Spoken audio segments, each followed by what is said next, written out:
안녕하세요. 김태훈의 현명한 투자자 방송 시작하겠습니다. 오늘은 SK하이닉스에 대해서 좀 말씀을 드리겠는데요.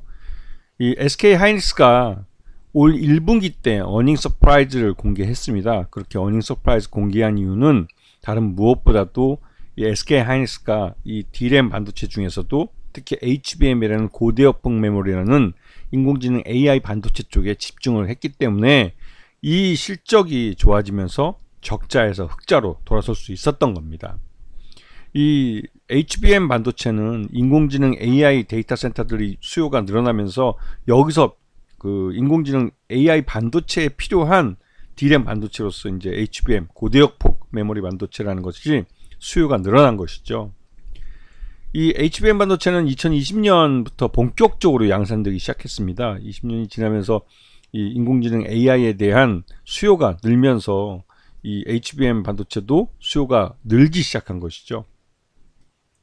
그래서 이 SK하이닉스는 제일 먼저 개발도 했고 양산에도 성공했기 때문에 그때 당시에 인공지능 AI 데이터 센터의 인공지능 AI 반도체 시장에 1위를 하고 있는 엔비디아의 파트너사로 참여를 했고, 이 양산에 개발은 비슷한 시기에 했지만 양산에는 양산 수율을 늦게 잡은 삼성전자는 그 후발주자인 AMD와 계약을 맺고 HBM을 생산했습니다.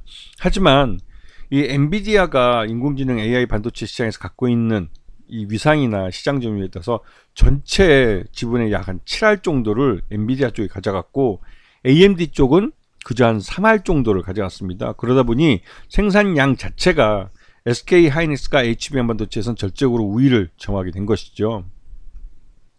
그리고 이러한 것은 지난 2023년 이 전체 D램 반도체 중에 HBM이 차지하는 비중이 8.4%밖에 되지 않았지만 올해 2024년에는 HBM 반도체가 전체의 20% 정도 즉 그 전체 물량의 20% 정도를 차지하는 정도로 이제 매출 비중이 커졌기 때문에 이쪽에 SK하이닉스는 거의 올인하다시피 한 겁니다. 왜냐면 이 다른 D램 쪽은 워낙 가격이 낮게 형성되는 바람에 만들수록 손실이 됐기 때문에 생산량을 급감을 시켰죠. 삼성전자도 SK하이닉스도 이 D램 쪽은 생산량 자체를 굉장히 많이 줄였습니다. 그리고 이 미국 마이크론도 마찬가지였죠. 그러면서 SK하이닉스는 HBM 반도체 쪽에 집중을 했고 그 집중을 하면서 이 가격이나 수익성에서 HBM 반도체가 굉장히 높기 때문에 이것 때문에 올 1분기 실적을 흑자로 돌릴 수 있었던 겁니다. 그래서 지금 그 올해 2024년 들어와서 지금 SK하이닉스는 엔비디아에 독점적으로 그러니까 HBM3E라는 이 메모리 반도체를 독점적으로 납품을 하고 있는 상황이죠. 상반기까지는. 하지만 하반기 들어서는 미국 마이크론이 HBM3 그 8단짜리를 이제 양산을 이제 시작할 것으로 알려져 있어서 이 시장을 SK하이닉스와 마이크론이 양분해 갖게 될 것 같습니다. 여기다가 삼성도 HBM3 12단짜리를 이 하반기 중에 이 양산 승인을 얻고 양산을 하게 되면 이제 이 시장을 SK하이닉스가 독점으로 혼자 먹다가 이 삼성전자와 마이크론과 나눠 먹게 생긴 거죠. 특히나 삼성전자는 SK하이닉스랑 마이크론보다 한 발 더 우월한, 그러니까 한 발 더 나간 12단짜리를 양산을 할 예정이기 때문에 그렇게 되면 엔비디아 입장에서는 삼성전자의 물량을 더 몰아줄 수밖에 없는 그런 상황이 돼버리죠. 이 말뜻은 SK하이닉스가 엔비디아에 있어서 HBM3 독점 납품하던 시장 분위기가 이제 이 시장 여건이 완전히 바뀐다는 뜻입니다. 경쟁 체제로 도입하는 거죠.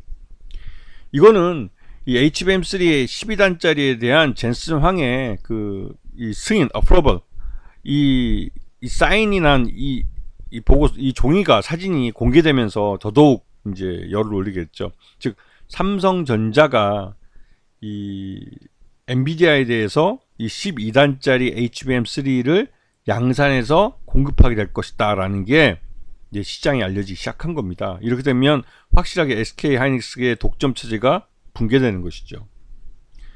여기다가 이 미국 정부가 여전히 이 반도체 업체들이 중국 공장을 정상적으로 가동하지 못하게 여러 가지 규제를 하고 있습니다.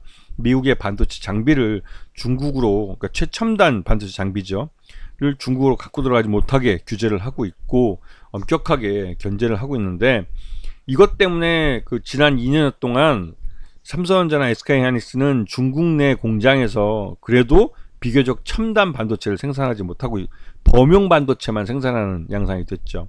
그런데 그런 범용 반도체들 같은 경우는 중국의 반도체 제조회사들도 이미 만들기 시작했습니다.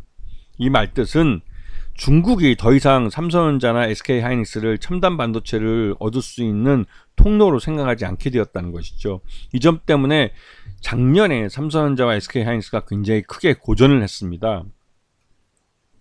왜냐면 이 중국 시장 자체가 이 삼성전자와 SK하이닉스의 주요 공장이 되면서 또 한편으로 그 공장에서 생산하는 반도체 칩을 소비하는 시장이 되어 왔는데, 그 생산하는 그 반도체 자체가 미국의 규제를 받으면서 비교적 첨단, 즉 이렇게 비교적 첨단이라는 건 진짜 첨단이라고 불리는 반도체들은 국내나 미국 같은 시장에서 만들어지고 있고, 중국에서는 비교적 범용 부품으로서, 그러면 범용 부품 중에 좀 첨단에 속할 수 있는 그런 반도체들을 중국 공장에서 생산해 왔던 겁니다. 근데 이에 대해서 지금 그 중국 정부와 미국의 그 이 반도체 패권 전쟁으로 이게 이제 좀 우리 한국 기업 중간에 껴서 SK하이닉스나 삼성전자가 중국 공장을 제대로 가동을 못 시키고 있었던 것이죠. 여기다가 이 낸드 시장에서 미국과 일본의 웨스턴 디지털과 키옥시아가 합병을 준비하고 있는데, 이 키옥시아의 주요 주주인 SK하이닉스가 여기에 반대를 하고 있습니다. 그 반대하는 이유는 여기 표를 보시면 아시겠지만, 키옥시아와 일본 반도체 회사입니다. 그 다음에 미국의 웨스턴 반도체가 둘이 합병을 하게 될 경우에는 단번에 삼성전자를 뛰어넘는 낸드 회사가 만들어지는 것이죠. 그렇게 되면 이 합병 회사가 1위로 올라서고 삼성전자가 2위, SK하이닉스는 3등으로 내려앉게 됩니다. 그렇기 때문에 SK하이닉스는 이러한 그 반도체 시장 내 판도가 바뀔 수 있기 때문에 이러한 합병을 반대하는 것이죠. 이거는 SK하이닉스가 키옥시아의 주요 주주이기 때문에 할 수 있는 겁니다. 근데 여기에 대해서 지금 미일 정부가 우리나라 그 윤석열 정부에 대해서 이 웨스턴 디지털과 키옥시아의 합병에 SK하이닉스가 그 찬성을 하도록 압력을 넣고 있다고 일본 아사히 신문이 보도를 했죠. 여기에 대해서 이 윤석열 정부는 그 가타부타 제대로 답변을 못하고 있는 실정입니다. 그리고 이 가장 중요한 건 SK하이닉스에 영향을 미칠 수 있는 그런 상황이라는 것 때문에 SK하이닉스가 바보짓을 할 수 있다는 거죠. 왜? 얼마 전에 그 SK그룹의 최태원 회장이 한국산업은행 그 회장을 만나서 자금 지원을 요청한다는 뉴스를 들으셨을 겁니다. 그만큼 SK그룹이 굉장히 어려운 상황에 내몰려 있는데요. 그러다 보니 이 정부의 눈치를 볼 수밖에 없고, 윤석열 정부는 미국과 일본 정부의 눈치를 보고 있기 때문에 웨스턴 디지털과 키옥시아의 합병이 조만간에 될 가능성이 높고, 그렇게 될 경우 삼성전자도 SK하이닉스도 이 낸드 시장에서 갖고 있던 기득권을 놓치게 될 가능성이 큽니다. 그러면 이제 이 그러니까 이 메모리 반도체 시장에서 한국 반도체 기업들이 나름대로 주도권을 쥐고 이끌었던 이 기득권이 흔들리게 되는 것이죠. 그 책임이 누구한테 있는지를 분명히 아셔야 되는 겁니다. 자, 지금 현재 SK하이닉스의 유동부채를 보시게 되면 굉장히 많다는 걸 느낄 수 있죠. 벌써 부채 총계가 지금 지난해 46조에서 지금 47조로 좀 늘어난 상태인데요. 그러다 보니 SK하이닉스는 이 부채가 점점 늘고 있어서 문제입니다. 이거는 수익성이 좋아서 점점 이 부채를 까나가야 되는데, 반대로 지금 부채가 점점 늘고 있다는 문제가 나오고 있는 것이죠. 그리고 요번 1분기 실적을 봤을 때는 매출 외형이 영업수익이 12조 원 정도까지 나왔고, 전년 대비해서는 굉장히 많이 늘어난 겁니다.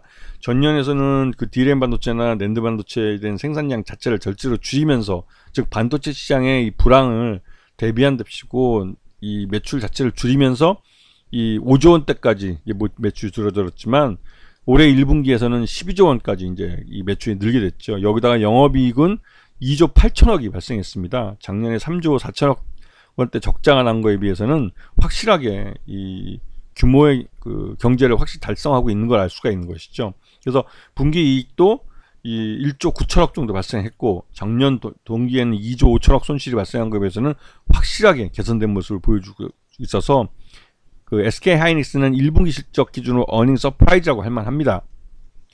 그리고 문제는 이 SK그룹이 전체적으로 어렵기 때문에 지금 이 그러니까 SK 하이닉스의 모회사인 SK 스퀘어의 이 수장이 CEO가 이번에 해고당했습니다.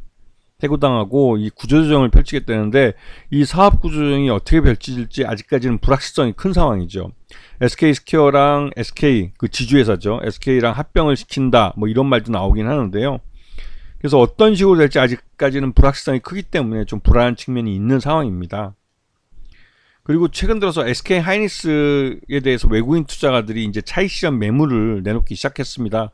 56.41%까지 늘어났던 외국인 지분이 이제 56.17%로 해서 조만간 56%가 무너질 가능성이 커 보이는데요.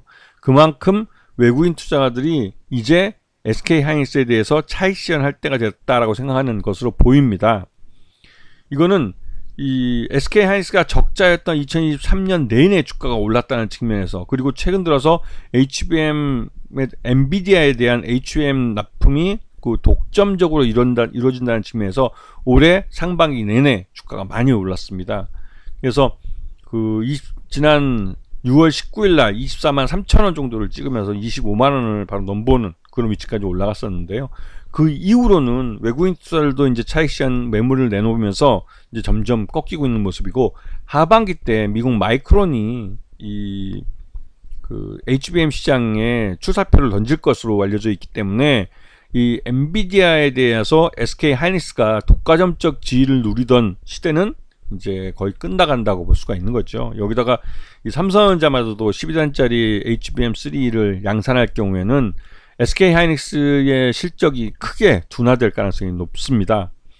그리고 아직까지는 이제 그 공매도에 대한 부분이 여전히 이제 연기되고 있는데, 공매도가 재개되었을 때 가장 먼저 공격받을 게 SK 하이닉스가 될 가능성이 높기 때문에 이 SK 하이닉스에 대해서는 좀 추격 매수를 주의할 필요가 있습니다. 조심할 필요가 있고, 이제는 내 앞에 언제든지 나보다 먼저 차익 실현할 투자자들이 줄 서 있다는 것을 인지하시고 SK 하이닉스를 보셔야 하는 것이죠. SK 하이닉스의 실적 개선이 계속 지금처럼 이어지기에는 이제 한계가 있어 보이는 모습입니다. 아시겠죠? 자, 오늘 방송 여기서 마치겠습니다. 감사합니다.